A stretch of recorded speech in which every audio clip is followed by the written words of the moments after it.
wanajuhudi sana katika Bwana, lakini si katika maarifa. Si katika maarifa. Kwa sababu gani? Utaijua kweli na kweli itakuweka huru. Imani huja kwa kusikia neno la Kristo. Ufahamu ni muhimu, hekima ni muhimu, maarifa ni muhimu kwenye kila jambo. Ukiliendea jambo sawasawa na inavyopaswa kuliendea, unafanikiwa.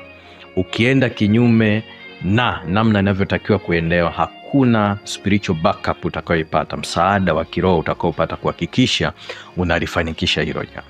Kwa hiyo maarifa ni kitu cha msingi, na baada ya maarifa hayo unaingia kwenye ukiri, ikiwa namaanisha maombi, matamko. Kwa sababu kwenye vinywa vyetu kuna uzima, kwenye vinywa vyetu kuna mauti, kwenye vinywa vyetu maneno tunayotoa ni roho, tena ni uzima. Ndivyo Kristo anavyosema.